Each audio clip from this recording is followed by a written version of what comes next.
जोहार, नमस्कार, प्रणाम। फिर से एक नया वीडियो में आपका स्वागत है और हम लोग क्वेश्चन सीरीज कर रहे हैं। चलिए नेक्स्ट क्वेश्चन करते हैं। रमेश सुरेश से 3 गुना बड़ा है। इस तरह का सवाल पहले भी हम लोग कर चुके हैं, तो इसमें आप लोग को दिक्कत नहीं होनी चाहिए। रमेश सुरेश से 3 गुना बड़ा है। मान लीजिए रमेश से एक सुरेश है ना, जो रमेश है सुरेश से 3 गुना बड़ा। मान लीजिए सुरेश 1 है तो ये क्या हो जाएगा, 3 गुना, मतलब 3 हो जाएगा। 1 का 3 गुना 3 होता है। 2 वर्ष बाद, मतलब 2 वर्ष बाद, 2 ईयर्स बाद रमेश की आयु सुरेश की आयु की 2 गुनी हो जाएगी। रमेश की जो आयु है सुरेश की आयु की 2 गुनी हो जाएगा। ठीक, यहाँ पर कुछ भी ले सकते हैं। मान लीजिए यहाँ 2 लेंगे तो 2 का 3 गुना करेंगे तो क्या 6 आएगा। ठीक ना, इसके हिसाब से आप ले सकते हैं। अब देखिए सबसे पहले क्या करें, एज डिफरेंस देखते हैं। इन दोनों में एज डिफरेंस देखते हैं। 3 में से 1 गया तो कितना है, 2 यूनिट। और इस दोनों में देखते हैं तो 2 में से 1 गया तो 1 यूनिट। या एज डिफरेंस सेम नहीं है तो क्या करेंगे, सबसे पहले एज डिफरेंस को इक्वल करेंगे। तो ये क्या करें, इसको 2 से मल्टीप्लाई करना पड़ेगा। अगर इसको 2 से मल्टीप्लाई करें तो इसको भी 2 से करना पड़ेगा ना, और इसको भी 2 से करना पड़ेगा। तो यहाँ कितना आया, 4 यूनिट, और यहाँ 2 यूनिट। अब देखते हैं यहाँ से यहाँ आने में कितना यूनिट लगा। 2 में से 1 गया तो 1 यूनिट, और 1 यूनिट का वैल्यू कितना, देखिए यहाँ से यहाँ आने में कितना, 2 साल ना। तो 1 यूनिट का वैल्यू कितना बोल सकते हैं, 2 ईयर्स। हमको निकालना रमेश की वर्तमान आयु। रमेश की वर्तमान आयु का क्या यूनिट कितना है, 3 यूनिट है। तो अगर रमेश का वर्तमान आयु का 3 यूनिट है तो 1 यूनिट का वैल्यू 2 है, तो 3 यूनिट का क्या हो जाएगा, 2 से मल्टीप्लाई तो 6 ईयर्स। ऑप्शन कौन सा है, सी। एमटीएस 2019 का सवाल है। ठीक, फिर नेक्स्ट सवाल करते हैं। चलिए इस सवाल को करते हैं। इस सवाल में क्या है, कुछ खास नहीं है, ऐसे सवाल तो हम लोग कर चुके हैं। ठीक, 1 वर्ष पहले ए की आयु बी की आयु से अनुपात 4:3 था। अच्छा, मतलब मान लिया प्रेजेंट एज है कुछ ए का, यहाँ ए है और ये बी है ना, ये प्रेजेंट एज है यहाँ से। तो 1 वर्ष पहले, यहाँ प्रेजेंट से 1 वर्ष पहले उनका अनुपात कितना था, 4:3 ना। ए की आयु का बी की आयु से अनुपात 4:3 था। अब से 3 वर्ष बाद, मतलब ये प्रेजेंट से 3 वर्ष बाद उनकी संबंधित आयु का अनुपात 6:5 है। ठीक, 6:5 है। अब से 9 वर्ष बाद ए और बी की संबंधित आयु का अनुपात ज्ञात करो। या क्या होगा, ठीक है, 9 साल बाद, यहाँ से 9 साल, प्रेजेंट से 9 साल बाद ना, यहाँ का जो रेशियो होगा वो निकालना हम लोग को। तो सबसे पहले क्या करेंगे, एज डिफरेंस दिखते हैं। यहाँ देखेंगे एज डिफरेंस क्या है, 4 - 3 तो कितना आया, 1। यहाँ भी देखते हैं 6 - 5 तो 1 है। एज डिफरेंस तो कॉमन है तो कोई दिक्कत नहीं।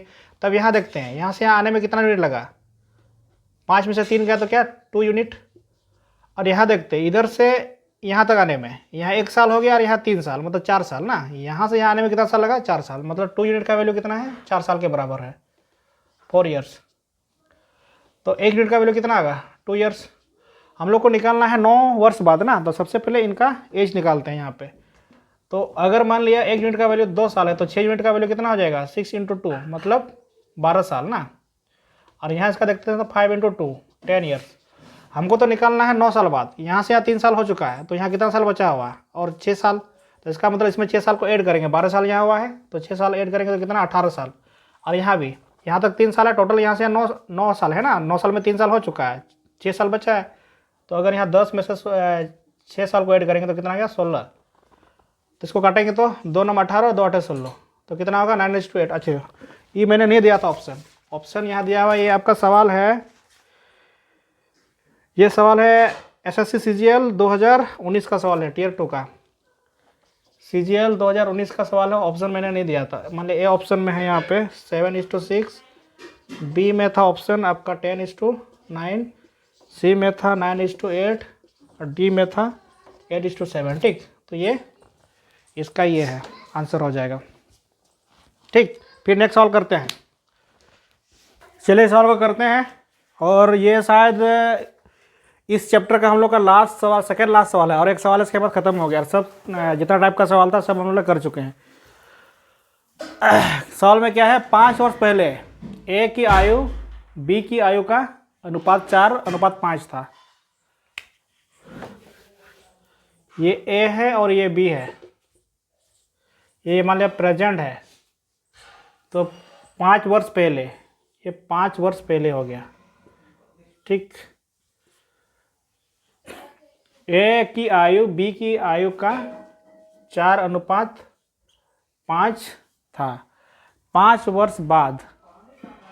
वर्ष बाद यहाँ से 5 वर्ष बाद ए की आयु और बी की आयु का अनुपात 6:7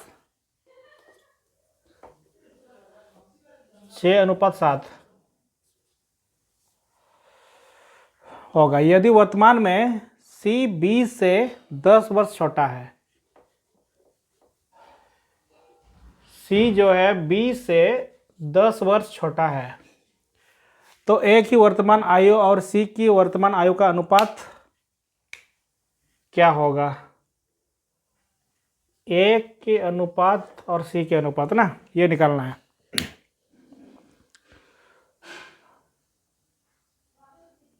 ठीक है, निकालते हैं। तो अगर निकालेंगे तो सबसे पहले क्या करते हैं, यहाँ डिफरेंस देखते हैं, एज डिफरेंस। तो यहाँ कितना है 1 यूनिट, यहाँ भी देखते हैं तो 1 यूनिट है, तो कोई दिक्कत नहीं है। तो अगर यहाँ से यहाँ आने में कितना लगा, तो 7 में से 5 गया तो 2 यूनिट ना। अब 2 यूनिट का वैल्यू कितना होगा यहाँ से यहाँ तक में, 5 वर्ष प्लस 5 वर्ष 10 यस, इतना वर्ष हो गया। तो 1 यूनिट का वैल्यू कितना होगा, 5 वर्ष हो जाएगा। ठीक, तो सबसे पहले हम लोग क्या करते हैं, इसका प्रेजेंट एज निकालेंगे ना। तो प्रेजेंट एज निकालेंगे तो यहाँ से अगर निकालते हैं इसका एज तो कितना आया 20 वर्ष, इसको 5 से मल्टीप्लाई कर देंगे तो ये 25 वर्ष हो गया ना। ये 5 वर्ष पहले का, तो इसका मतलब 5 वर्ष बाद यहाँ से यहाँ आने में प्रेजेंट कितना होगा, 20 साल है 5 साल पहले, तो 5 साल बाद कितना होगा 25 साल। इसका कितना होगा 25 से 5 साल मतलब 30 साल हो गया। इसका प्रेजेंट एज का क्या रेशियो हो गया, या प्रेजेंट कितना हो गया, ए का 25 वर्ष और बी का 30 वर्ष ना। तो यहाँ पे बोला गया है सी का जो आयु है, यदि वर्तमान में मतलब प्रेजेंट में सी बी से 10 वर्ष छोटा है, तो बी का वैल्यू यहाँ कितना होगा, बी का कितना निकाले 30 वर्ष। हाँ, तो सी का वैल्यू कितना हो जाएगा, माइनस कर देंगे यहाँ तो 20 ईयर्स ना। तो ए की वर्तमान आयु और सी की वर्तमान आयु का अनुपात हम लोग को निकालना, ये निकालना ना, ए रेशियो। तो ए का कितना वैल्यू है प्रेजेंट में 25 साल, सी का यहाँ निकाले कितना 20 साल। जब इसको करेंगे काटेंगे तो कितना आएगा, 5 5 जा 25 और 5 4 जा 20। तो कौन सा ऑप्शन होगा, ये सवाल है आपका CGL Tier 2 2019 का सवाल है। CGL Tier 2 2019 का सवाल है। ठीक, जितना भी सवाल करा रहे हैं सब प्रीवियस क्वेश्चन है, और इसमें जितना बढ़िया बढ़िया सवाल आया है, या बोल सकते हैं जो अच्छा कॉन्सेप्ट का जो सवाल है, वही सब हम लोग कर रहे हैं। ठीक है, फिर देखते हैं नेक्स्ट वीडियो में। 2 सवाल बच रहा है, शायद 2 सवाल है, देखते हैं मेरे क्वेश्चन शीट में। हाँ, 2 सवाल बच रहा है, ये नेक्स्ट वीडियो में कर लेंगे। ठीक है, आप लोग करिए, प्रैक्टिस करिए। लगभग हम लोग का चैप्टर खत्म हो गया है, और जितना भी सवाल से प्रीवियस ईयर्स का क्रेन पब्लिकेशन का उठाइए और क्या करें, उससे सॉल्व करें। ठीक है, मिलते हैं फिर नेक्स्ट वीडियो में।